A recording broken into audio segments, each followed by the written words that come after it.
Heading into 2025, housing predictions include lower interest rates, higher inventory, although much of it through new construction. So if you're looking in Orange County or the Inland Empire or Los Angeles County, you have a lot of opportunities with new construction homes. But hey, if a lengthy commute or premium Irvine pricing doesn't align, strategy, planning, and negotiation will be your biggest tools to get the best possible deal.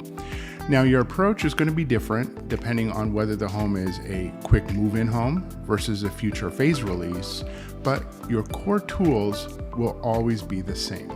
So I'm Steve Enchin, your Southern California new construction home expert, and every week I talk to folks just like you about how to buy a new home here in Southern California, and I help them make that home purchase a reality. Now, for example, with a pre-owned home, you're dealing with one seller and you can see patterns in the data to guide your strategy. But in new construction, there isn't any data showing how long it's taking to sell new homes or how much they're being discounted. You don't get that visibility with new homes, but you can still be strategic in your research. So there are key things that you should always be looking for in a new home community that can signal a builder's motivation to sell. So first, quick move-in or to-be-built homes showing up in the MLS. A growing number of quick move-in homes and advertised special pricing on those homes. The builder takes longer to release more lots because the lots in the current phase release just aren't selling. So a good new home buyer's agent will pay attention to how the builder's sales rep interacts with them. For instance, a builder sales rep who responds quickly, is in contact often, and shows flexibility can be a sign of a motivated builder. Now, we should also analyze the history of price changes to see if they represent a real opportunity. So for example, if a quick move-in home started out overpriced, but is now, say, aligned with resale market value, we need to look deeper to assess whether it's worth making an offer. So certain questions should always be asked if the information isn't already provided. So what's the builder's situation? Are there factors that might make the builder more motivated to close quickly? So oftentimes the builder's agent will be open and share some somewhat useful insights about their timeline or needs, which can give you some leverage in the negotiations. Now, let's talk about some strategies that apply to both pre-owned homes and new construction, starting with seasonality. Now, seasonality has a major impact on housing prices and activity in Southern California. The market tends to slow during the winter months, which can give buyers an advantage when it comes to price negotiations. But by contrast, the spring and summer months bring higher demand, and that can drive prices and competition up. Now, typically, January is the slowest month for real estate sales, sort of around the holiday period, with activity starting to increase in February and picking up momentum through the spring and summer, say from March to late June. But once kids head back to school in the fall, the market usually begins to cool off again, with slower activity continuing into December and bottoming out in January. So this cycle has been consistent for decades across the region. So what's the takeaway here? If you're entering the market in spring or summer, you may expect to pay higher prices or have more competition because demand is strongest during these months. But if you can wait to buy in the fall or winter, you may find yourself in a stronger negotiating position thanks to seasonal price declines.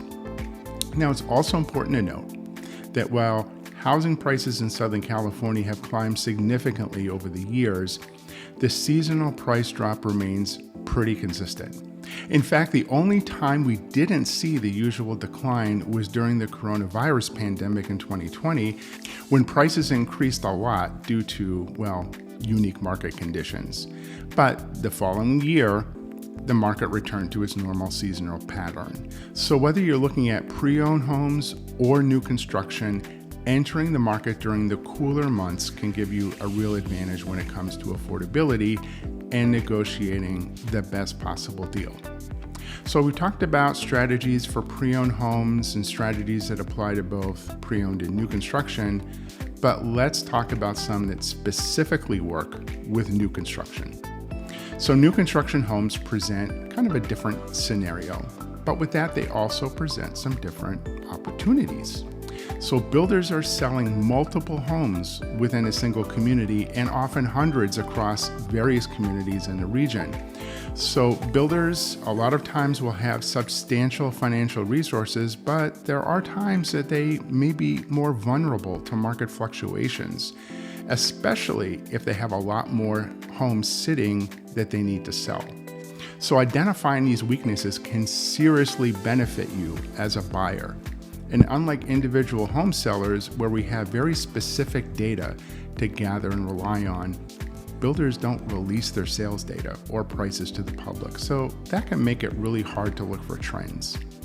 Now, for example, within a community, one sales representative might work for a financially stable builder instructed to sell only at or above list price. And this would be reflected in the sales data. Others might have more flexibility, maybe selling homes at around 97% of the list price. So what we really want to find, though, is a builder whose company is struggling financially a little bit and needs to quickly close sales, or they have a lot of move-in ready homes just sitting there unsold. So by identifying that builder and understanding the prices they've been accepting, if we can get that data from them, you can better position yourself for negotiating. So your goal is to find out what prices the builders are accepting in the community you're interested in, how motivated they are to sell, and how far you can get them to come down in price. Well, you might be saying, this sounds great, but where do I find this kind of data? And that's a great question. And I'll tell you that will have to take full advantage of your expert new home realtor during your research, because gathering this information requires a significant amount of effort, potentially hours of detailed research and phone calls to different builders where I'm trying to pry out any useful information. So knowing when builder sales goals are due can give you also an edge in negotiations. Builders are sometimes going to hint at this by mentioning incentives that might expire on a specific date, which typically aligns with the end of their quarter. Now, keep in mind, each builder has its own fiscal calendar, and some may work with monthly rather than quarterly incentives, so you'll need to ask or let your agent inquire on your behalf. The key is to time your home search near the end of their quota period to catch sales reps eager to meet their goals. So this can be a powerful bargaining tool if we time it right. But you're going to want to get a knowledgeable third party to negotiate for you. Yeah, I know this might sound a little bit self-serving, but it's absolutely true. I've already mentioned why this is important when it comes to data gathering, but that's not the only reason why hiring a good new construction expert realtor can make a huge difference in the kind of deal you get on a new home. When you walk into a model home on your own, you have to remember that a good sales consultant is observing everything about you. If your body language gives away that you love the home, that's really going to hurt your negotiating power. Also, you're probably not going to get the same level of respect that a realtor would. You might hear things from the rep like, hey, we've already sold dozens of homes. There's no reason to offer any incentives or discount the price. But an expert new construction realtor can counter that by pointing out that, hey, a number of quick move-in homes have received steady price cuts recently and they're just sitting on the market. So having access to that kind of data is key to negotiating effectively. And realtors are the ones who have it. An agent who has plenty of new construction or pre-owned sales experience knows exactly the kinds of sales tactics consultants might use in the new home sales center and knows not to fall for them. Now, here's a big one we need to talk about. Don't reveal your budget to the sales consultant in the new home sales center. In fact, when you start talking with sales consultants, it's not necessarily a bad idea to tell them your budget is lower than what you plan to spend. For example, if your budget is $800,000, tell them $750,000. Remember, these reps are motivated to close the deal, so let them work to meet that $750,000 mark. But honestly, there's another even better strategy. Don't talk to the builder sales rep at all about your budget and personal information. When I take clients into new home sales centers, it's often the first question I get asked. What price range is your client looking in? And it's the one question I deflect 100% of the time. I will not give a firm answer. It's none of their business. Now, another strategy is to always compare lenders. Once you've settled on a price, it might seem like you're done, but there's still an important step left. Builders and lenders are often affiliated. They work together and they may offer you incentives that seem like a good deal, but actually they're not. So pay close attention to those numbers to make sure a discount is really a discount. So for example, the best advice I can offer is to look not at the promotional interest rate or the APR separately, but rather the gap between them. The bigger that gap, the more junk fees the lender is packing into the loan. In fact, it's often to see some builder lenders take the cost of a promotional rate buy down and stuff it right back into the loan as a junk fee.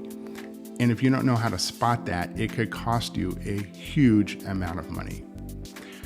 All right, now it may be that you're flexible with where you buy a home, with your focus more on getting the best deal. Well, lucky for you, I've done some of the homework for you already. So whether you're exploring new homes in the Inland Empire, Orange County, or LA County, it all comes down to strategy, negotiation, and timing. So I hope you found this information helpful, and please remember, comment below with your thoughts and questions. Also, my contact information is up on the screen, so please reach out. Like I said, I hear from folks just like you every week asking me questions and asking for help about buying a new construction home, and that's what I'm here for.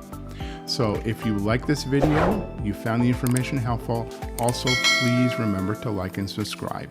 So thank you for watching. We will see you on the next video.